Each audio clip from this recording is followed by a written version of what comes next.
English को हम क्यों ग्लोबल लैंग्वेज, इंटरनेशनल लैंग्वेज या फिर वर्ल्ड्स मोस्ट पावरफुल लैंग्वेज कहते हैं? There is a reason behind it. एक कहावत होती थी, the sun never sets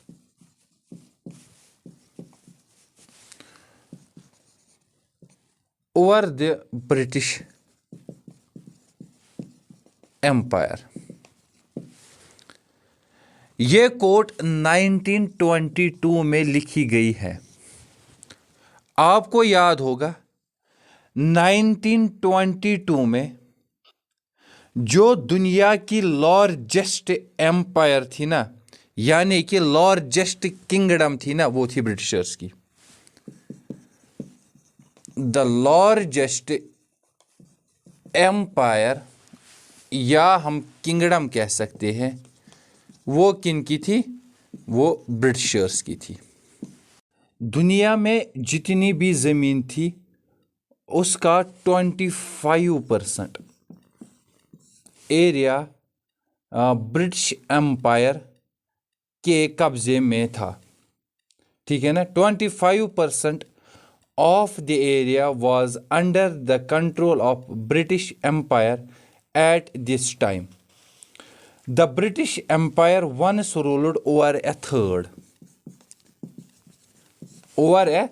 third of the people on earth. ठीक है ना? यानी कि ब्रिटिशर्स क्या करते थे, उनकी हुकूमत कितने लोगों पे थी? वो थी 450 मिलियन। सो 25% जो दुनिया का 25% एरिया है ना, उनमें कितने लोग थे? 450 मिलियन। और 450 मिलियन लोगों पे किन की हुकूमत थी? ब्रिटिशर्स की हुकूमत थी। ठीक है ना? खाली इंडिया, पाकिस्तान या बांग्लादेश में खाली ब्रिटिशर्स की हुकूमत नहीं थी ना। अगर हम देखेंगे from Canada to India, Canada से इंडिया तक जितने भी मुल्क थे, फ्रॉम कनाडा टू इंडिया, या from Australia to Nigeria, Australia से कहाँ तक?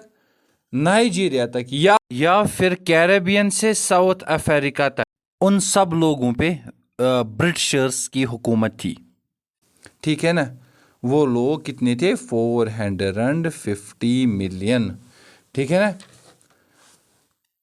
यानी कि जब तक ऑस्ट्रेलिया में सनसेट होता था, इंडिया में ऑलरेडी सुबह हो चुकी होती थी। अगर हम देखेंगे ऑस्ट्रेलिया और इंडिया, ऑस्ट्रेलिया में जब नाइट होती है ना, तो इंडिया में क्या होता है? दिन होता है। जब तक ऑस्ट्रेलिया में सनसेट होता था, तो तब इंडिया में ऑलरेडी सुबह हो चुकी होती थी। ऑस्ट्रेलिया में भी हुकूमत थी और वहाँ पे दिन होता था, और इंडिया में भी हुकूमत थी, वहाँ पे रात होती थी। That's why there was a saying that the sun never sets over the British Empire. English को हम क्यों ग्लोबल लैंग्वेज, इंटरनेशनल लैंग्वेज या वर्ल्ड्स मोस्ट पावरफुल लैंग्वेज कहते हैं? इंशाल्लाह we will discuss these things in next topic, next video. Till that, अल्लाह हाफिज़।